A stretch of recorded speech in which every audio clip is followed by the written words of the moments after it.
Kita ke informasi selanjutnya, pemirsa. Usai penetapan Sekjen PDIP Hasto Kristianto sebagai tersangka dalam 2 kasus terkait Harun Masiku, KPK turut mencekal mantan Menkumham dan Ketua DPP PDIP Yasona Lauli. Yasona dinilai sebagai saksi kunci dalam kasus ini.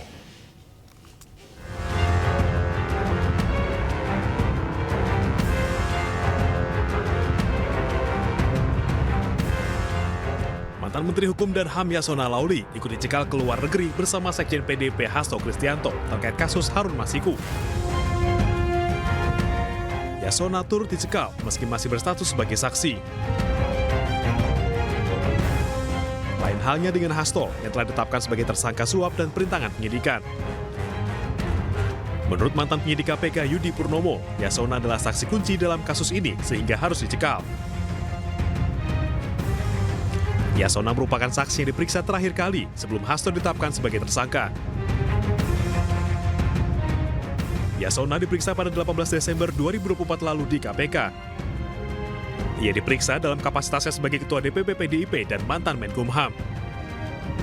Sebagai Ketua DPP PDIP, Yasona dicecar oleh penyidik soal surat permohonan fatwa Mahkamah Agung. Sementara sebagai mantan Menkumham, Yasona dicecar terkait perlintasan Harun Masiku selama jadi buron.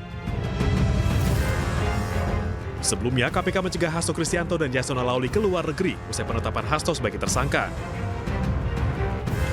Mereka dicegah selama 6 bulan lantaran KPK membutuhkan keterangan mereka untuk proses penyidikan. Komisi Pemberantasan Korupsi telah mengeluarkan surat keputusan nomor 1757 tahun 2024 tentang larangan bepergian ke luar negeri terhadap 2 orang warga negara Indonesia, yaitu YHL dan HK.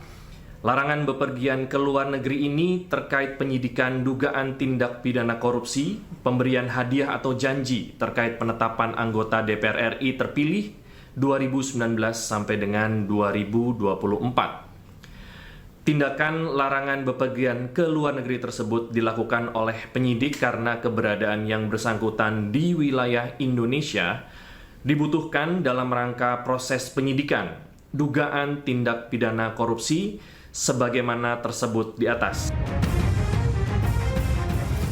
Hasto resmi ditetapkan sebagai tersangka pada 24 Desember lalu. KPK menuding Hasto bekerjasama dengan Harun Masiku melakukan upaya suap pada Komisioner KPU saat itu Wahyu Setiawan untuk meloloskan Harun Masiku sebagai anggota legislatif saat pergantian antar waktu. Selain itu, KPK juga menemukan bukti Hasto berupaya merintangi penyidikan. Tim Liputan iNews melaporkan.